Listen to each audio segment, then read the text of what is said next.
ஒரு குட்டி கார் வாங்கும் கனவுக்கு என்ன நடக்க போகிறது? 12 லட்சத்துக்கு விட்ஸ் கார் வாங்குவது எப்படி போனாலும் மாதம் லீசிங்குக்கு மட்டும் 12 லட்சம் கட்டவாகும் போலத்தான் இருக்கிறது என்று சொல்லி ஒரு Facebook பதிவை பார்க்க கிடைத்தது.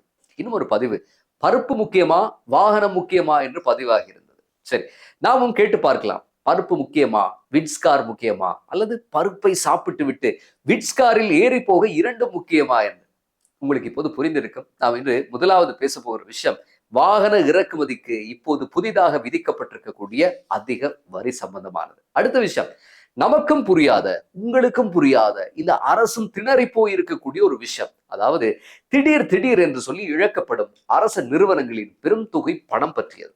முதலில் பொதி செய்து பத்திரமாக வாகன கனவுகளுடன் வாழ்பவர்களுக்கு ஆத்திரத்தை கிளப்பி இருக்கக்கூடிய விவகாரத்தோடே ஆரம்பிக்கலாம். இலங்கை சுங்க திணைக்களம், அதாவது கஸ்டம்ஸ், இறக்குமதி செய்யப்படக்கூடிய வாகனங்களுக்கு 50% மேலதிக வரியை விதித்துள்ளதாக நேற்றைய தினம் செய்திகள் வெளிவரத் தொடங்கிய கணமே கலவையான விமர்சனங்கள் வர ஆரம்பித்திருந்தன. பெருவாரியானவர்கள் இந்த முடிவுடன் ஒத்துப்போய் இருக்கவில்லை.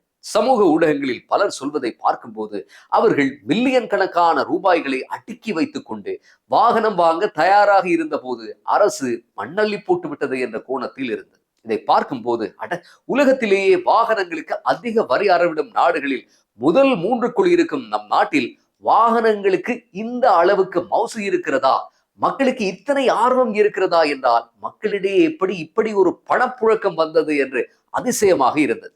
வாகனங்களுக்கு மேலதிகமாக 50% சுங்க வரி விதிக்கப்படவில்லை என்றும் இருக்கின்ற 30% வரி திருத்தப்பட்டு 60ஆக்கப்பட்டதாக சொன்னார் பொருளாதார பிரதி அமைச்சர் அனில் ஜெயந்த். இதை திருத்தம் என்றெல்லாம் சுற்றாமல் அதிகரிப்பு என்றே சொல்லியிருக்கலாம். ஆனால் அவர் அப்படி சொல்லவில்லை. இந்த வரி அதிகரிப்பு அடுத்த 3 மாதங்களுக்கு செல்லுபடியாகும் என்றார். இது எப்படியோ வாகனங்களின் விலைகள் மீண்டும் ஏறப்போகின்றன.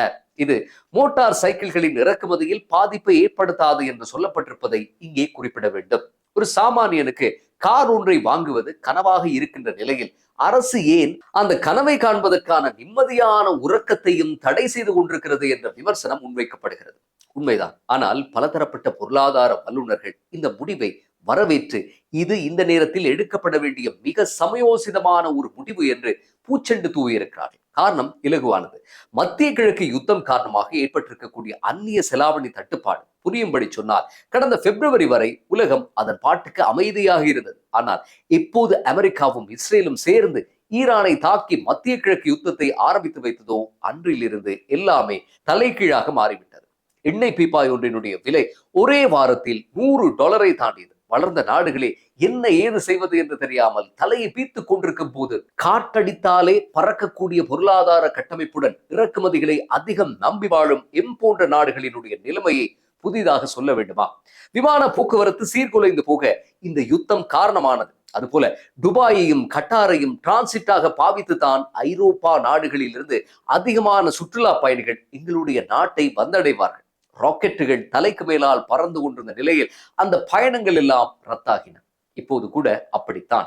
இன்னும் யுத்த நிறுத்தம் என்ற ஒன்று முறையாக வரவில்லை. எந்த நேரத்தில் என்ன ஆகும் என்று தெரியாத ஒரு நிலைதான் இருக்கிறது.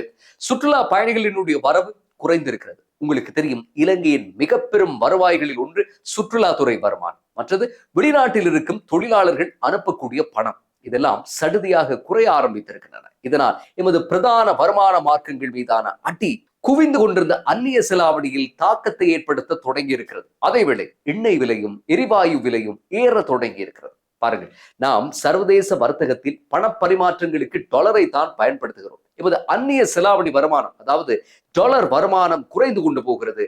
அதேவேளை எண்ணெய் விலை அதிகரித்துக் கொண்டே போகிறது. பிப்ரவரி மாதம் எண்ணெய் கொள்வனவு செய்ய நாம் செலவழித்த தொகையை விட இந்த மே மாதம் 6 மடங்கு அதிகமாக செலவழிக்க வேண்டி இருக்கிறது. அதாவது பிப்ரவரி மாதம் $100 மில்லியன் எண்ணெய் கொள்வனவுக்கு நாம் பயன்படுத்தி இருந்தால் இப்போது $600 மில்லியன் பயன்படுத்துகிறோம் என்ற அர்த்தம். அதேவேளை மற்றொரு அபாயத்தை நாம் எதிர்நோக்கி இருக்கிறோம். ஐரோப்பாவையும் இந்த எரிவாயு எரிபொருள் நெருக்கடி வாட்டி வதைத்துக் கொண்டிருக்கிறது. அங்கேயும் எரிபொருள் விலைகள் அதிகரித்திருக்கின்றன. இதனால் பணவீக்கம் அதிகரிக்கும் போக்கு காணப்படுகிறது. இதனால் அனாவசிய நுகர்வுகளை குறைத்துக் கொள்ள மக்கள் தலைப்பட்டிருக்கிறார்கள். இப்படியே இது தொடர்வது யாருக்கும் நல்லதல்ல. எமக்கு அடுத்த இடியும் காத்திருக்கிறது. எமக்கு அந்நிய செலாவணியை தரக்கூடிய மிக முக்கிய துறைகளில் ஒன்றான ஆடை ஏற்றுமதி சிக்கலான ஒரு நிலையில் இருக்கிறது. சிக்கனம்தான் வாழ்க்கை என்று அவர்கள் அனாவசியங்களை குறைத்துக் கொள்ளும் போது, சாப்பாடும் கேஸும் பெட்ரோலும் மட்டும்தான் முக்கியம் என்று அவர்கள் முடிவு செய்யும் போது எமது ஆடை ஏற்றுமதி வருமானமும் கணிசமாக குறைந்துவிடும். ஆக சுற்றுலா வருமானம் குறைகிறது, வெளிநாட்டு தொழிலாளர்கள் அனுப்பக்கூடிய வருமானம் குறைகிறது, ஆடை ஏற்றுமதி வருமான சந்தை நிச்சயமற்ற நிலையை எதிர்நோக்கி நிற்கிறது. ஆனால் எண்ணெய்க்கு செலவு செய்யப்பட்டுக் கொண்டிருந்த பணம் 6 மடங்காக அதிகரிக்கிறது. இதனால் என்னவாகும் என்று நினைக்கிறீர்கள்? எமது அந்நிய செலாவணி தேவடைய தொடங்கும். அதுதான் நடந்திருக்கிறது. 7.2 பில்லியன் டாலர்களாக இருந்த எமது வெளிநாட்டு நாணய கையிருப்பு 6.7 பில்லியன் டாலர்களாக குறைந்திருக்கிறது. டாலருக்கு நிகரான எமது ரூபாவினுடைய பெறுமதி 4.5% மதிப்பிழந்திருக்கிறது. 300 ரூபாவுக்கு கீழ் இருந்த டாலர் 330 நெருங்கி இருக்கிறது. இதனால் மருந்து, எரிபொருள், எரிவாயு, வாகனங்கள், உற்பத்தி திரவியங்கள் என்று அத்தனைக்கும் கணிசமான விலையை செலுத்த வேண்டிய ஒரு துர்ப்பாக்கிய நிலைக்கு தேசம் உள்ளாகி இருக்கிறது. மத்திய கிழக்கு போர் தொடங்கியதில் இருந்து 33% எண்ணெய் விலையும் அதிகரித்த நிலையில் இப்படியே போனால் அந்நிய செலாவணி இருப்பு வேகமாக காலியாகிவிடும் என்றும் இதற்கு ஒரு கடிவாளம் போடப்பட வேண்டும் என்றும் பொருளாதார நிபுணர்கள் தொடர்ச்சியாக கூறி வந்தார்கள். அரசு என்ன செய்யும்?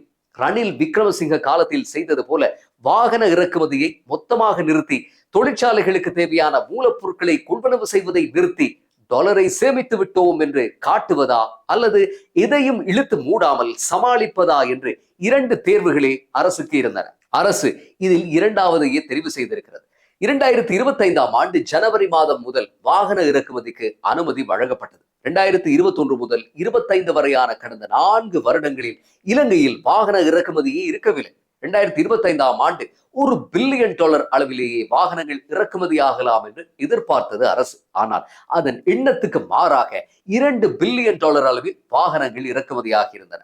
இதே நிலை இப்போதும் தொடர்ந்து கொண்டுதான் இருந்தது. இப்படியே போவது என்பது ஆபத்து என்பதால் அந்நிய செலாவணியை தக்க வைத்து வாகனங்களுக்கு மேலதிக வரி விதிக்கப்பட்டிருக்கிறது.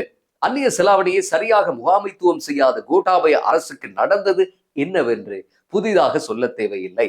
15% இருந்த வேட் வரியை 8% குறைத்து எந்தவித பொருளாதார முன்னாயத்தங்களும் இல்லாமல் தின்று தீர்க்க போய் கடைசியில் டாலரை கூகுளில் மட்டுமே தேட வேண்டிய ஒரு நிலைமை ஏற்பட்டது. மக்களை ஒரு வரிசை யுகத்துக்குள்ளும் அது தள்ளியது. மத்திய கிழக்கு யுத்தம் எப்போது முடியும் என்று யாருக்கும் தெரியாது. ட்ரம்பும் நெதன்யாகுவும் இருக்கும் வரை அது முடியக்கூடிய சாத்தியமும் இல்லை. இந்த நிலைமையை நன்கு உணர்ந்து முன்னாயத்தமாகத்தான் இந்த வரி விதிப்பை அமுல்படுத்துகிறது அரசு. இப்போது எதற்கு முன்னுரிமை அளிப்பது என்ற பிரச்சனை தான் இங்கு மிகவும் முக்கியமானது. பருப்பு முக்கியமா, வாகனம் முக்கியமா? மருந்து முக்கியமா, வாகனம் முக்கியமா? கேஸ் முக்கியமா, வாகனம் முக்கியமா என்பதுதான். சரி, இதற்கு இந்த மின்சார வாகனங்களின் மீதான வரியையும் ஏற்ற வேண்டும். எரிபொருள் பிரச்சனை இதில் இல்லையே என்று சிலர் அங்கலாய்க்கிறார்கள். உண்மையில் மின்சார வாகனங்கள் மீதான வரி குறைக்கப்பட வேண்டும். அவை புகையை கக்கிக் கொண்டு சூழலை மாசுபடுத்துவதில்லை. ஆனால் இங்கே அதையெல்லாம் கவனத்தில் எடுத்துக் கொள்ளாது கையில் இருக்கும் டாலரை பாதுகாக்கவே நடவடிக்கை எடுக்கப்பட்டிருக்கிறது. $700 பில்லியன் வெளிநாட்டு நாணய கையிருப்பை வைத்திருக்கும் இந்தியாவும் இந்த நெருக்கடியில் துவண்டு போயிருக்கிறது என்றால் நாம் எம்மாத்திரம். இந்திய பிரதமர் நரேந்திர மோடி தங்கம் வாங்க வேண்டாம் என்கிறார். முடிந்தவரை வீட்டில் இருந்தபடி வேலை செய்யுங்கள் என்கிறார். வெளிநாட்டு பயணங்களை குறையுங்கள் என்கிறார். அவரது பேச்சை கேட்டு யாரும் எங்கேயும் போகாமல் நாட்டிலேயே இருந்தால் அதுவும் எமக்குத்தான் ஆபத்து. கடந்த வருடம் எமது நாட்டுக்கு அதிக சுற்றுலா பயணிகள் இந்தியாவில் இருந்துதான் வருகை தந்திருந்தார்கள். சரி, அடுத்ததாக கடந்த 2-3 மாதங்களாக தொடர்ச்சியாக நடந்து வரக்கூடிய ஒரு புரியாத புதிர் ஒன்றை பார்ப்போம். துபாயில் உள்ள சேவை வழங்குனர் ஒருவரின் வங்கி கணக்கு ஒன்று ஹேக் செய்யப்பட்டிருந்ததா? அந்த சேவை வழங்குனருக்கு பணம் அனுப்ப போய் ஸ்ரீலங்கன் ஏர்லைன்ஸ் 9,74,000 ஐக்கிய அரபு திர்ஹம்களை, அதாவது கிட்டத்தட்ட 2,66,000 அமெரிக்க டாலர்களை இழந்திருக்கிறது. சுருக்கமாக சொன்னால், ஒருவருடைய வாட்ஸ்அப் கணக்கு ஹேக் ஆகிறது. அந்த கணக்கில் இருந்து பணம் கேட்டு எமக்கு மெசேஜ் வருகிறது. நாம் எமக்கு தெரிந்தவர் தானே என்று பணத்தை போட்டு வைப்போம். ஆனால் பின்னர் சம்பந்தப்பட்டவர் அலறி அடித்துக் கொண்டு அவன் நான் இல்லை என்று சமூக ஊடகங்களில் பதிவு போடுவார். இப்படித்தான் அதுவும். இதை பார்க்கும்போது இதே பாணியில் நடந்த சில சம்பவங்கள் உங்களுக்கு ஞாபகம் வர வேண்டும். ஆஸ்திரேலியாவுக்கு கடன் தவணை ஒன்றை செலுத்த நிதி அமைச்சிலிருந்து செலுத்தப்பட்ட பணம் ஆஸ்திரேலியாவை போய் சேரவில்லை. இது பற்றி ஆஸ்திரேலிய அரசும் விசாரணையில் இயங்கியது. இந்த பணத்தினுடைய ஒரு பகுதி அமெரிக்காவில் கண்டுபிடிக்கப்பட்டதாகவும் சொல்லப்பட்டது. இதே போல இலங்கை தபால் திணைக்களத்திலிருந்து அமெரிக்க தபால் திணைக்களத்துக்கு அனுப்பப்பட்ட $6 லட்சம் பணத்துக்கு என்ன ஆனது என்று தெரியவில்லை. இதே போல மற்றொரு அவலம்தான் அஸ்வசும பயனாளர்களுக்கு ஏப்ரல் மாதம் வழங்கப்பட்ட இரட்டை கொடுப்பனவு. இவை சொல்ல வரும் செய்தி கனதையான ஒன்று. இப்படியாக இலங்கையில் அரச நிறுவனங்களில் மில்லியன் டாலர்களில் பணம் காணாமல் போகும் செய்திகள் சர்வதேச ஊடகங்களில் இடம் பிடிக்கும் போது எமது நாட்டுக்கு ஒரு இள்ளலான பிம்பமே ஏற்படும். தம் பணத்தை பாதுகாக்க தெரியாத ஒரு கூட்டத்திடம் போய் முதலீடு செய்து நாம் எதற்கு எம் சொத்துக்களை இழக்க வேண்டும் என்ற கேள்வியை வெளிநாட்டு முதலீட்டாளர்களுக்கு அது ஏற்படுத்தும். முதலீட்டாளர்கள் வராமல் போனால் அந்நிய செலாவணி வராது. ஊழலுக்கு எதிரான சுட்டெண்ணில் உலக அளவில் நாம் என்னதான் முன்னேற்றம் அடைந்தாலும் என் மீதான நம்பிக்கை இதன் மூலம் கரைந்து போய்விடும். இதை அரசு அவசரமாக கவனத்தில் எடுக்க வேண்டும்.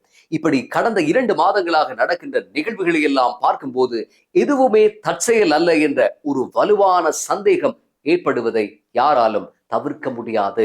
பணக்கொடுக்கல் வாங்கல் மட்டுமல்ல, நேற்று பொல்கஹாவில கழுத்துற ரயில் தடம் புரண்டது கூட சந்தேகத்துடன் தான் பார்க்க வைக்கிறது. கலனிய வனவாசல பகுதியில் தண்டவாளங்கள் சந்திக்கும் மிக முக்கிய புள்ளியில் இருந்த கம்பிகள் போதைப் பொருளுக்கு அடிமையான நபர் ஒருவரால் திருடப்பட்டிருந்தது. குறித்த தருணத்திலேயே அந்த ஆசாமி கைதாகி இருந்தார். ஒரு சாமானிய நபரால் இரும்பு குற்றிகளையும் கம்பிகளையும் கனரக உபகரணங்கள் இல்லாது வெறும் கையால் கலற்ற முடியுமா என்பதுதான் இங்கே இருக்கும் பிரம்மாண்ட ஆச்சரியம். கடைசியாக ஒன்றை மட்டும் சொல்லி இந்த பதிவை நிறைவு செய்து கொள்வோம். நடக்கின்ற நிகழ்வுகள் எல்லாம் தற்செயல் அல்ல, எல்லாம் ஏதோ ஒரு புள்ளியுடன் தொடர்பு பட்டு நிற்கின்றன.